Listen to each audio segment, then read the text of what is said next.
तो hello guys, शुरुआत करते हैं आज हमारे नए वीडियो को, जिसमें हम देखने जा रहे हैं सीटेट 2025 जुलाई के लिए सीडीपी का नया टॉपिक, जिसमें हम देखेंगे वैन हिलेगा ज्यामितीय चिंतन का सिद्धांत, जो कि इन्होंने बताया है गणित के ऊपर। उसको हम समझ लेते हैं थ्योरी के अकॉर्डिंग। तो शुरुआत करते हैं वीडियो को।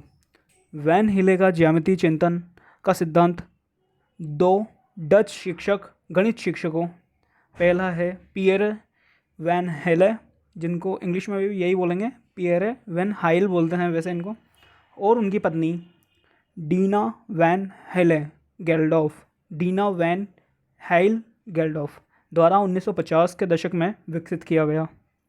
आगे देखते हैं सेकंड स्लाइड पे। किया गया था, यह सिद्धांत बताता है कि बच्चे ज्यामिति को कैसे सीखते हैं और समझते हैं। ओके, कौन सा सिद्धांत? वैन हिलेगा ज्यामितीय सिद्धांत। ओके, और वे ज्यामितीय विचारों के विभिन्न स्तरों को कैसे गुजरते हैं, यह भी वैन हिले का सिद्धांत बता देता है। वैन हिले ने ज्यामितीय चिंतन के 5 अनुक्रमिक स्तरों की पहचान की है, जिनमें से प्रत्येक पिछले स्तर की तुलना में अधिक जटिल और अमूर्त है। ये स्तर आयु विशिष्ट नहीं है, बल्कि अनुभव और निर्देश पर निर्भर होते हैं। देखो, वैन हिले ने कुछ स्तर बताया है बच्चे के लिए।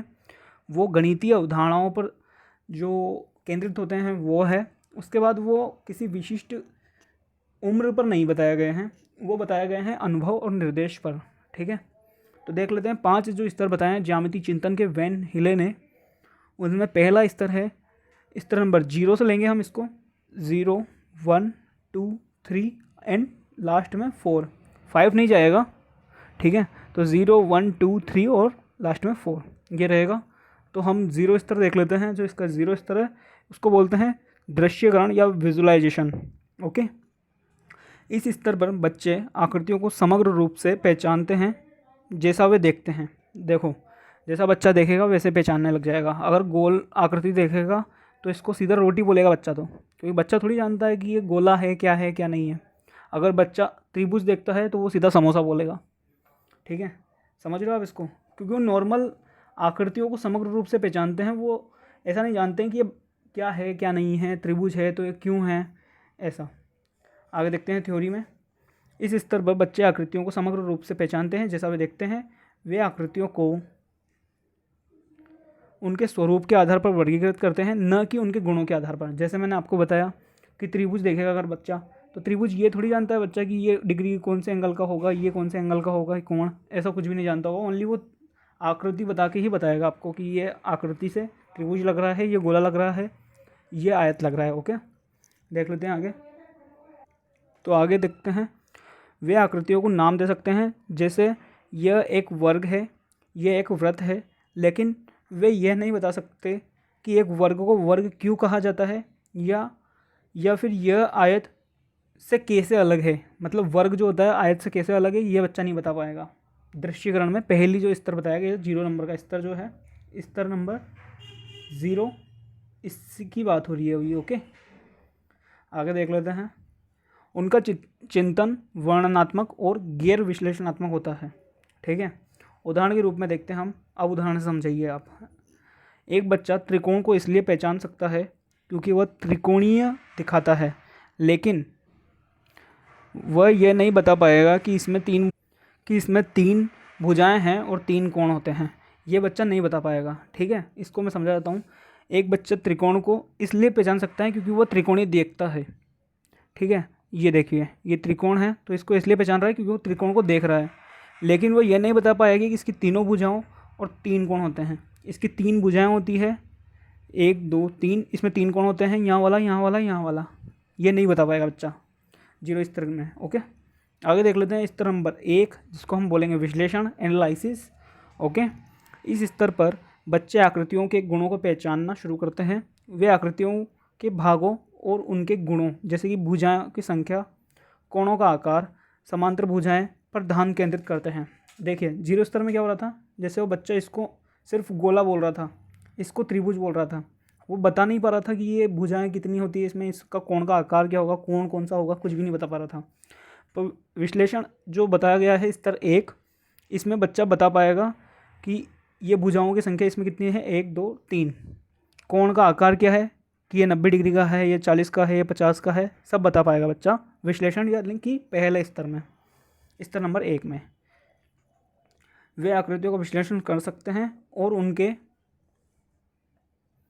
गुणों का वर्णन कर सकते हैं, लेकिन वे इन गुणों के बीच संबंधों को नहीं समझते हैं। मतलब अभी भी वो बच्चा गुणों के बीच में संबंध को नहीं बिठा पाएगा, ठीक है ना। वे अनौपचारिक परिभाषाएं दे सकते हैं लेकिन तार्किक रूप से निष्कर्ष निकालने में सक्षम नहीं होते हैं। मतलब स्तर नंबर 2 जो दूसरा है, मतलब पहला, दूसरे में कौन सा, स्तर नंबर 1, हम दूसरा बोल रहे हैं मतलब स्तर नंबर 1 होगा, पहला बोल रहे हैं मतलब स्तर नंबर 0 होगा। ओके ना, ठीक है यहाँ तक। तो उसकी बात कर रहे हैं हम। उदाहरण, एक बच्चा बता सकता है कि एक वर्ग में 4 बराबर भुजाएं और 4 समकोण होते हैं, लेकिन वह यह नहीं समझ पाएगा कि सभी वर्ग आयत होते हैं। सही बात है, ये बच्चा नहीं समझ पाएगा, ठीक है। कौन से स्तर में, 2 नंबर के स्तर में, मतलब स्तर नंबर 1 में, जो दूसरा स्तर है उसमें। स्तर नंबर 2 देख लेते हैं, जो तीसरा स्तर है, अनौपचारिक निगमन, इनफॉर्मल डिडक्शंस। इस स्तर पर बच्चे आकृतियों के गुणों के बीच संबंधों को समझना शुरू करते हैं। वे अनौपचारिक तर्कों और प्रयोगों के माध्यम से सरल निष्कर्ष निकाल सकते हैं। वे यदि तो प्रकार के तर्क का उपयोग करना शुरू कर सकते हैं, लेकिन वे औपचारिक प्रमाणों को समझने या बनाने में सक्षम नहीं होते हैं। ओके, वे विभिन्न आकृतियों के बीच पदानुक्रमिक संबंधों को समझाना शुरू कर सकते हैं, जैसे कि सभी वर्ग आयत हैं। ये बच्चा ना समझाना शुरू कर देगा। कौन से स्तर में, तो आपको बता देता हूँ मैं। स्तर नंबर जो 2 था उसकी बात हो रही है, जो कि तीसरी अवस्था थी, ऐसा समझोगे अब, है ना। उदाहरण के लिए देख लेते हैं। एक बच्चा यह समझ सकता है कि यदि किसी चतुर्भुज की सभी भुजाएं बराबर है और सभी कोण समकोण हैं तो वह एक वर्ग होगा। वह ये भी समझ सकते हैं कि एक वर्ग एक विशेष प्रकार का आयत होता है। ओके, अब स्तर नंबर, इसको तो हटा दीजिए आप, इसको भूल जाइए। स्तर नंबर 3 पर चलते हैं। मतलब स्तर नंबर 3 है तो अवस्था कौन सी होगी, अवस्था होगी चौथी। ठीक है, समझ गए ना आप। ठीक है, तो देख लेते हैं आगे। स्तर नंबर 3, औपचारिक निगमन, फॉर्मल डिडक्शन।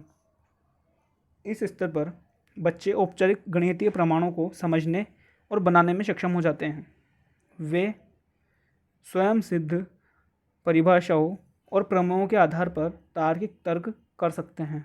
वे अमूर्त ज्यामितीय अवधारणाओं को समझ सकते हैं और निगमनात्मक तर्क की शक्ति को पहचान सकते हैं।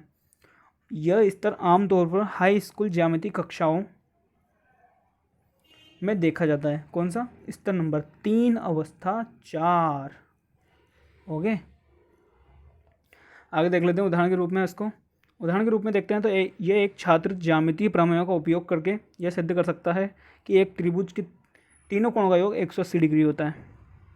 ये देखिए 90 60 60 60। ओके, ऐसे। आगे देख लेते हैं स्तर नंबर 4, अवस्था नंबर 5, जिसको बोलते हैं कठोरता, राइगर। यह ज्यामितीय चिंतन का उच्चतम स्तर है। इस स्तर पर व्यक्ति विभिन्न ज्यामितीय प्रणालियों का विश्लेषण कर सकता है और स्वयं सिद्ध और प्रमेयों की प्रकृति के बारे में अमूर्त रूप से सोच सकता है। वे गैर यूक्लिडियन ज्यामिति जैसी अधिक जटिल ज्यामितीय संरचनाओं को समझ सकते हैं। यह स्तर आमतौर पर विश्वविद्यालय स्तर के गणितज्ञों और ज्यामिति के विशेषज्ञों द्वारा प्रदर्शित किया जाता है। ओके, क्लियर है यहाँ तक।